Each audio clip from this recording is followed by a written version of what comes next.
गांव में fashion show. शहर की फैशन डिजाइनर रितु की शादी गांव के जमींदार शेर सिंह से हो जाती है। लेकिन शहरी कामकाजी रितु का गांव में मन नहीं लगता। क्या सासू माँ, ये गांव में तो कुछ नहीं है, मेरा दिल ही नहीं लगता यहाँ, क्या करूं मैं।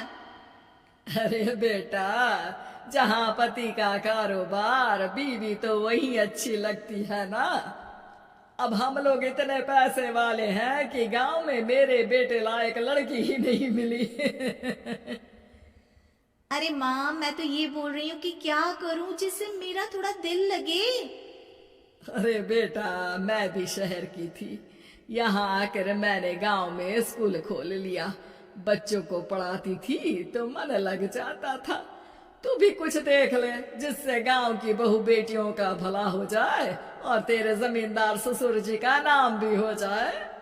रितु क्या करती, फैशन डिजाइनिंग वाले कपड़ों को गांव की औरतों पर कैसे ट्राई करती। लेकिन एक दिन, अरे क्या बात है डार्लिंग, बड़ी जल्दी उठ गई।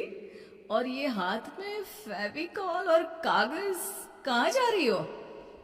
मैंने सोच लिया है कि मैं अपना फैशन बुटीक खोलूंगी। गांव की औरतों को सजा धजा कर फैशन शो करूंगी और यहाँ की औरतों को भी शहर के फैशन से वाकिफ करवाऊंगी। फैशन और यहाँ की औरतें, अरे इन लोगों को तो बस चूल्हा चौका आता है।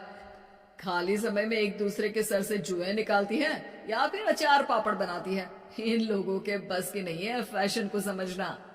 लेकिन रितु मानती नहीं। वो पूरे गांव में पोस्टर चिपका देती है कि किसी को भी नए डिजाइन के कपड़े पहनने का शौक है तो जल्दी जमींदार की बहू से मिले। लेकिन रितु की दुकान में 2 दिनों तक तो कोई आता ही नहीं।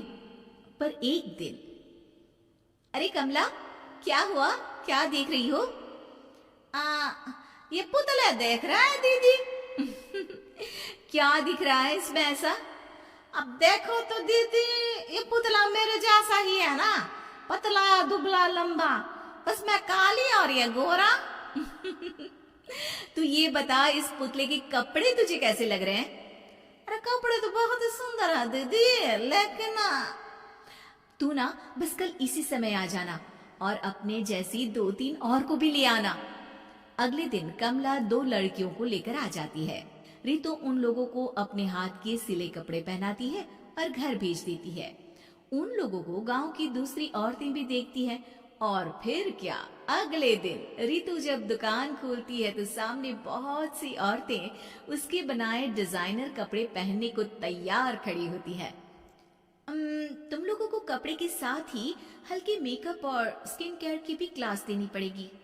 रितु गांव की औरतों को फैशन का ज्ञान देने में लग जाती है। एक दिन रितु का पति कहता है, अरे रितु, तुम्हारी फोटो पेपर में आई है। क्यों भाई, ऐसा क्या कर दिया मैंने, क्या लिखा है?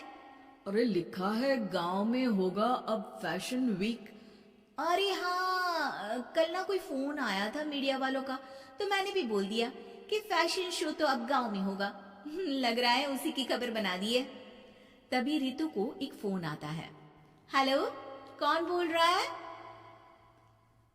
जी मैं खामिया बात कर रही हूँ लुक में फैशन वीक से। हम लोगों ने आपका काम देखा। हम शहर वर्सेस गांव का फैशन थीम में एक फैशन शो आपके गांव में करना चाहते हैं। अरे वाह, ये तो बहुत ही अच्छी बात है। मैं अपनी मॉडल्स के साथ शो में हिस्सा जरूर लूंगी। बस अब क्या था, वो दिन भी आ जाता है जब रितु की गांव की गोरी शहर की छोरी के साथ स्टेज शो में हिस्सा लेती हैं। शो के बाद, अरे आपकी वो जो कलेक्शन है ना, मैं उसकी पूरी सीरीज खरीदना चाहती हूँ। सच में आपने वो कपड़े डिजाइन करे जो आज के लोग आसानी से घर और बाजार में पहन सकते हैं। और बजट में भी है। हम भारतीयों के लिए तो ये डिजाइन बेस्ट है जी। वैसे आपने क्या सोचकर ये कपड़े बनाए और आप इसे कितना आगे और लेकर जाना चाहती हैं? औरतें और फैशन एक दूसरे के पर्यायवाची है। तो ये किसने कहा कि गांव की औरतों को डिजाइनर कपड़े पहनने का हक नहीं? मेरा मानना है कि शौक सभी औरतों में होता है।